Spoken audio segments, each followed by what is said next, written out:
Hey, it's Nick Shell, internet receding hairline guy. Let's talk. So here's what I'm submitting to you. I'm not here to tell you what to do. It's your life, obviously. I'm not here to tell anyone what to do.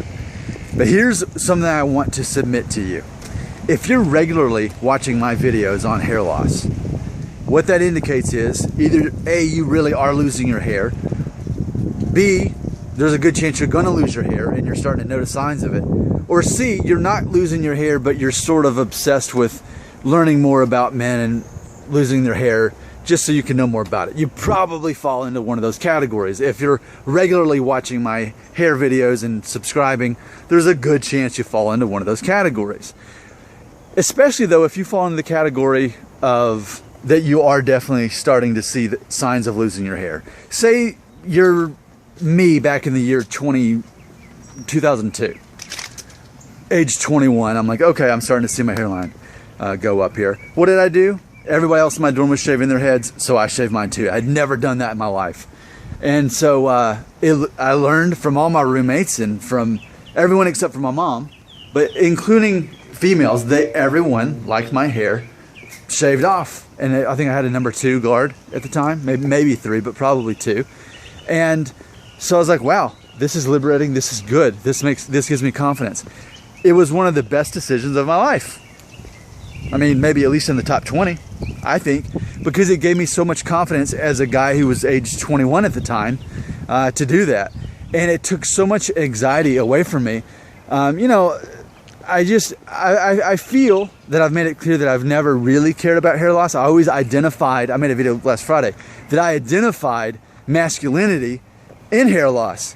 I had seen it all around me. I knew that when I got into my 30s, I'd start losing my hair more obviously. And I was okay with that because ultimately that was what was normal. That was masculine. And I identified with masculinity and that being normal. But it helped me that much more to have shaved my head and embraced that. And it just gave me that much more confidence to think, yeah, okay, this is my masculine identity. I'll lose my hair. And, you know, when it gets too bad, I'll just shave it. Like, I had already made that resolution back in college. Yes, I struggled at first thinking, well, but I could just get transplants and not have to be the guy that does that. But ultimately, by the time I was out of college, I just accepted, yeah, it's cool. I'll lose my hair. I'm a normal, average man, and I can celebrate that. But I'm saying this to you in your youth, because remember, you're younger than me. I say this to you that if you have anxiety about losing your hair, if you have fear about this, for whatever reason, what I'm submitting to you is shave your head. Do it. Get the clippers, number 2, maybe number 1. There's somebody I work with. And just shave it off. Why? Because then you can see the future. It's like the movie Big Fish. Have you ever seen that movie? Tim Burton movie. It's a good movie. But the guy, the older man in the movie, the guy's dad, sees how he's going to die. As a boy, he gets to see how he's going to die. So that his whole life, he never has fear. He knows whatever obstacle he goes through, he's going to survive it because he knows that's not how he dies, right? It was a really cool movie. I've seen it many times. And it's kind of like that for me. If you shave your head in your early 20s, at least once, you can already see the future. You can already see what's going to happen. You can see how society accepts that on there. And hey, I'll be honest, maybe you'll look horrible with a shaved head. Maybe you have, quote, a lumpy head, or you have scars and it looks bad. I don't know, because I don't have a lumpy head with scars. And I'm fortunate in that way. But how are you going to know if you don't do it first? I mean, surely, I mean, let's say you were in a car accident and you have a huge scar around it. That's one thing. What I'm saying is, I wouldn't have known that I would have looked good with a shaved head. I thought it wouldn't work for me, but it definitely does. I can definitely pull it off. And there's a good chance you can. I'll close with one last theory here.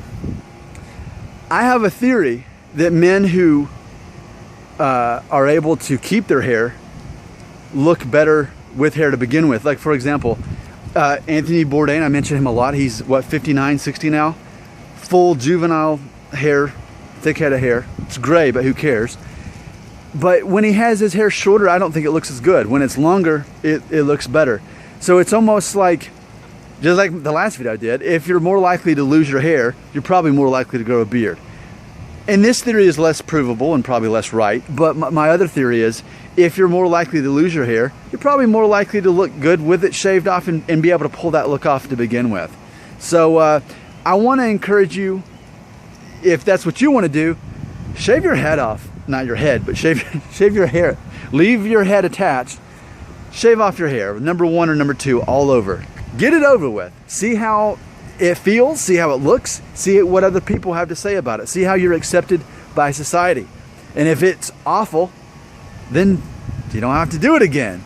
Wait till you lose your hair, get those hair transplants or whatever you need to do later on. But it's a way of facing that fear and anxiety, just shaving your hair off. If you got any questions about going about that, let me know. But I'm telling you, I did that at age 21. It had so much to do with giving me confidence then, even lasting through now and the rest of my life. My name is Nick Shell, the Internet Receding Hairline. Try it out, but only if you want to.